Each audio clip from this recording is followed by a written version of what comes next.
प्रिय विद्यार्थियों, स्वागत है आपका मैथ्स के गुरुजी यूट्यूब चैनल में। तो मैथ्स कक्षा 7 गणित कक्षा 7 सरल समीकरण, ठीक है।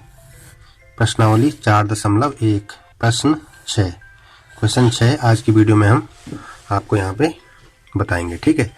तो इस क्वेश्चन को पढ़िए। निम्नलिखित स्थितियों में समीकरण बनाइए, ठीक है। हमें यहाँ पे फर्स्ट पार्ट दे रखा है, इसमें और भी पार्ट है, हम एक एक करके आपको बताएंगे, ठीक है।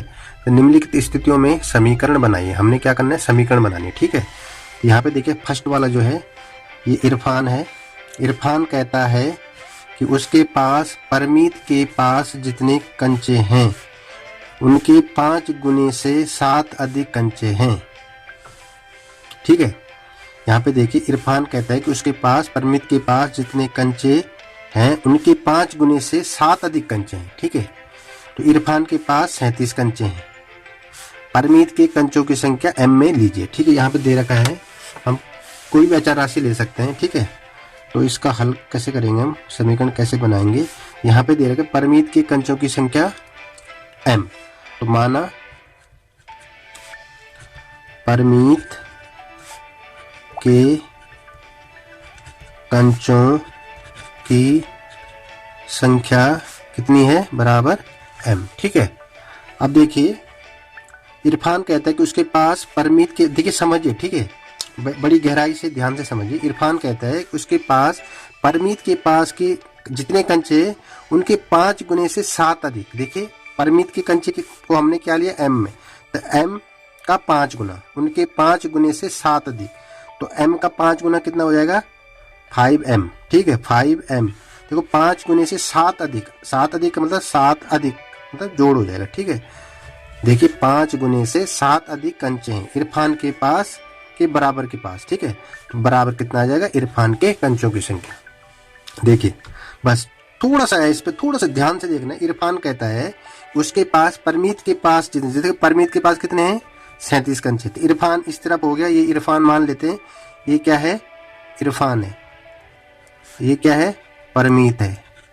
तो इरफान क्या कह रहा है कि परमीत के पास जितने कंचे उनके 5 गुने से 7 अधिक, देखो 5 गुने से 7 अधिक बराबर परमीत की कंचों की संख्या। बस ये इतना सा करना है, ठीक है। तो ये हो गया 5m + 7 = 37।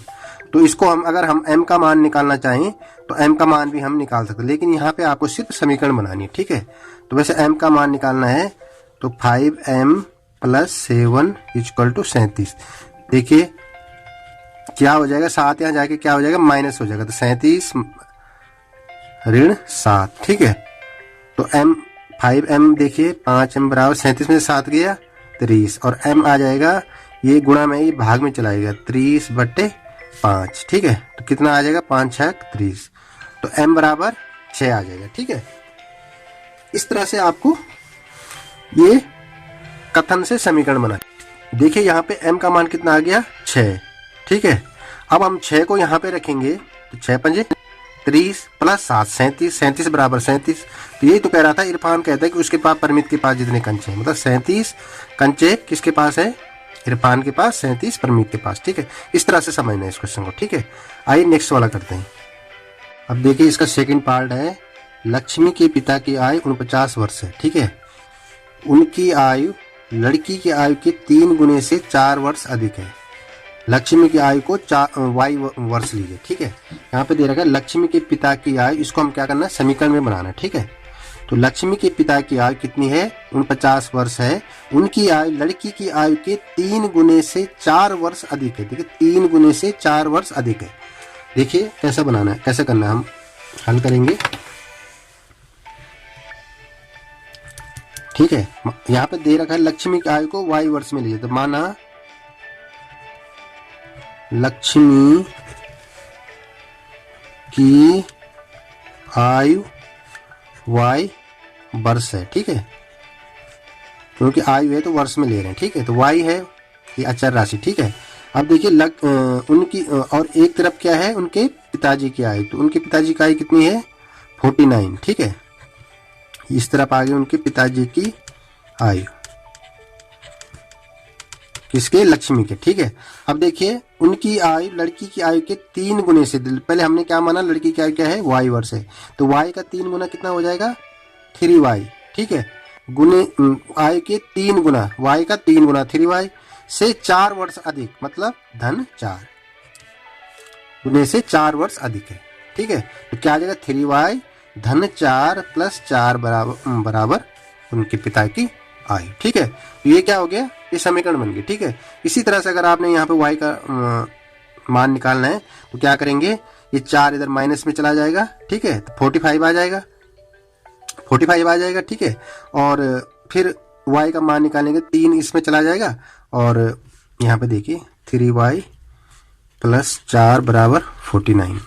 आपको इतना ही करना है, यहाँ पे करने की जरूरत नहीं, आपको समझाने के लिए करा रहा हूँ। ठीक है, और 3y कितना हो जाएगा? 49 माइनस 4, और 3y हो जाएगा 45, और y हो जाएगा 45/3, तो ये 15 बार कट जाएगा। ठीक है, और y आ जाएगा आपका 15।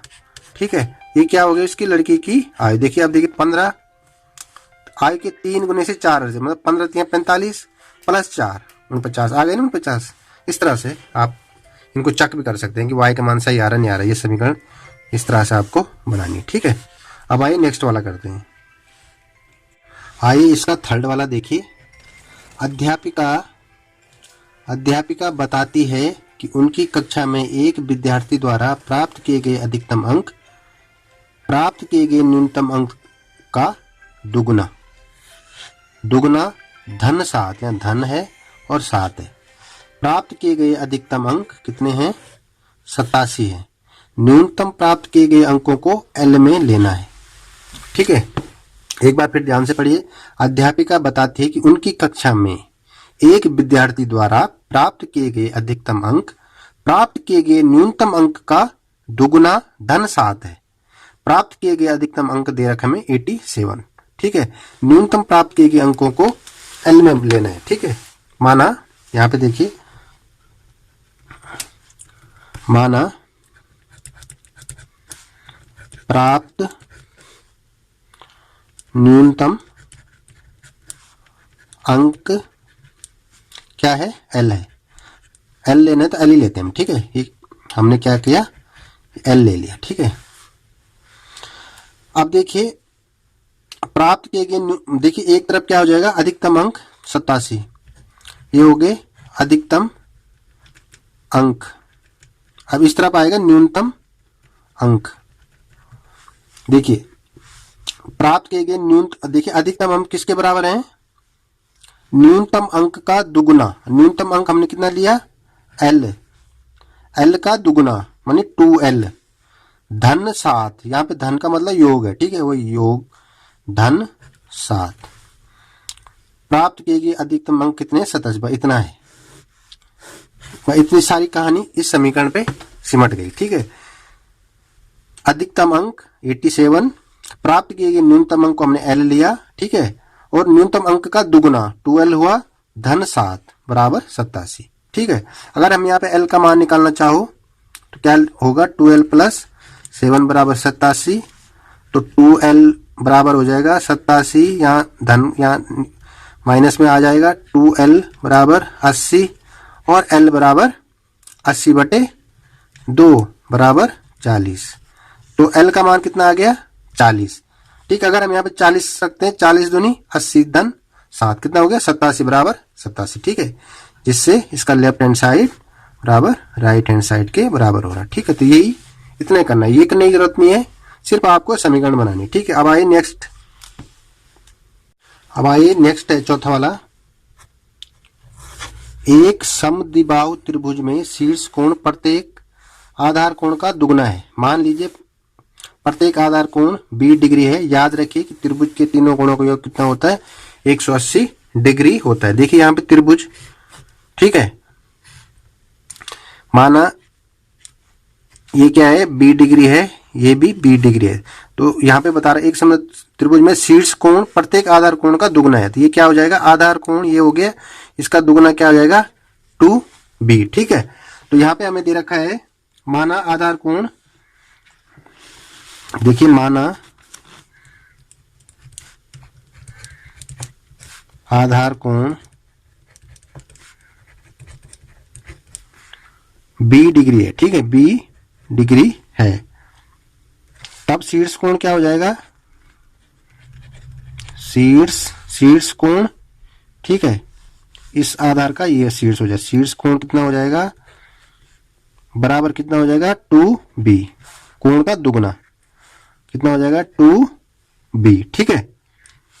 और हमें पता है त्रिभुज के तीनों कोणों का योग कितना होता है 180 डिग्री, ठीक है।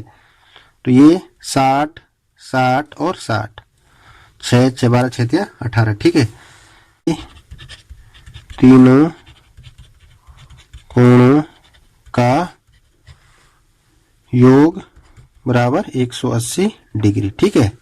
हमें ज्ञात है, ये ज्ञात है, लिख सकते हैं ज्ञात है कि, ठीक है। तो क्या हो जाएगा, इसलिए b डिग्री धन b डिग्री, ठीक है, प्लस 2b डिग्री बराबर 180 डिग्री। क्यों, ये b degree plus 2b degree, इन तीनों कोणों का योग क्या होता है 180 होता है, ठीक है। ये b है, ये b है, और ये क्या हो जाएगा 2b, क्योंकि क्वेश्चन में देखा एक समद्विबाहु त्रिभुज में शीर्ष कोण प्रत्येक आधार कोण का दुगना है, तो आधार कोण माना b डिग्री है, यहाँ पे दे भी रखा है b डिग्री, तो इसका दुगना कितना हो जाएगा, b का दुगना किया 2b, ठीक है। इसलिए हमें ज्ञात है कि त्रिभुज के तीनों कोणों का योग 180 डिग्री होता है, तो क्या हो जाएगा, तीनों कोण b और 2b, b प्लस 2b, तो b डिग्री प्लस 2b बराबर 180 डिग्री, क्योंकि 180 डिग्री होता है, ठीक है। तो क्या हो जाएगा, ये जुड़ जाएंगे b 2b, देखिए b क्या हो जाएगा 2b प्लस 2b बराबर 180 डिग्री, ये डिग्री में है तो डिग्री लिख देंगे, तो 4b कितना हो गया, 4b डिग्री बराबर 180 डिग्री। बस ये आपकी क्या है समीकरण बन गई, ठीक है। अगर आपको यहाँ पे b का मान निकालना है, b का मान निकालना है, तो क्या हो जाएगा 180 डिग्री अपॉन 4, ठीक है। तो क्या होगा 4 चक्कू 16 और 4 पंजे 20, तो b का मान कितना आ गया, b बराबर 45 डिग्री की, ठीक है। अगर हम यहाँ पे 45 रखते हैं, 45 कितना 90, तो यहाँ पे ये 45 होना चाहिए, ठीक है, 45 90, ये थोड़ा इधर उधर बना हुआ है, लेकिन करना आपको ऐसे ही है, ठीक है। तो इस तरह से आपको ये क्वेश्चन यहाँ पे करने हैं, ठीक है। समीकरण ये जो दे रखा है इससे हमें समीकरण बनानी है, ठीक है। ये आपको करने की जरूरत नहीं है वैसे, ठीक है, समझाने के लिए, लेकिन आपको यहाँ तक करना है, ठीक है। 4b डिग्री बराबर 180। तो इस तरह से ये क्वेश्चन आपका कंप्लीट हो गया। थोड़ा लंबी वीडियो बन गई, लेकिन ध्यान से समझिए आपको, ठीक है। और हमारी चैप्टर वाइज प्लेलिस्ट अपनी चैनल में दे रखी है, तो आप चैनल में जाके सब्सक्राइब जरूर कीजिए, प्रेस कीजिए बेल आइकन को। और अगर आपको चैप्टर वाइज प्लेलिस्ट देखनी है तो प्लेलिस्ट में जाके आप प्लेलिस्ट 1 by 1 देख सकते हैं। हर चैप्टर की हमने प्लेलिस्ट बना के रखी हुई है, ठीक है। जितना हमने पढ़ाया उतनी प्लेलिस्ट आपको वहाँ पे मिल जाएगी, ठीक है।